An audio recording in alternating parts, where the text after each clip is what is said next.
Takamuti takuleli tawubukana nekhamba kwagezi ngenhloso yekumonga kudzimade kube ngumgcibelo ekseni. I-Eskom ithi lahlekele ngemamegawatts lathi 4 lokholele ukuthi icale luhlelo lwekhamba kwagezi ngenhloso yekumonga. I-Eskom beyisebenzisa tonke tikhungodawo tegesi letingemashumi ngenhloso yokuvikela kuhamba kwagezi ngenhloso yekumonga. The total loss at that stage, this is 4 o'clock yesterday afternoon, of 4,500 megawatts. It is hard to believe, but it is true. We therefore had to implement stage 2 load shedding. Inkapani lephehla gezi iqhubekile nokusalela emuva ekulungiseni tikhungodawo tekuphehla gezi lokungahle kuholele ukuthi kuqhubeke kuhamba kwagezi ngenhloso yekumonga esikhatsini lesitako.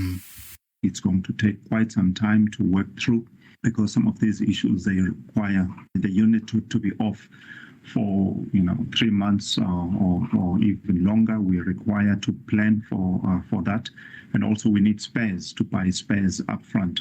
I-Eskom ithi isabela ukuthi ngahle ibe ngaphansi kwencindezelo ngenxa yembe liqhubeke njalo emkhatsini weRussia neUkraine leholele ukuthi inzengo yawoyela ifinyelele ngetulu kwelikhulu lema-US dollars lokuyimvula engase ibone ngaphambilini.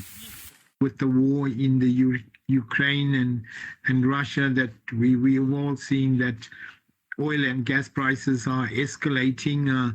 That would still need to be factored in on our side. Inkapani lephehla gezi igcizelele ukuthi kudzingeka lamanye emamegawatts lasemkhatsini kweti-4 kuya eti-6 kanti-ke iyachubeka nekubuka letinye tindlela lengatisebenzisa njengobe kuqhubeke njalo nokusabela ukuthi inzengo yawoyela ingahle yenyuke.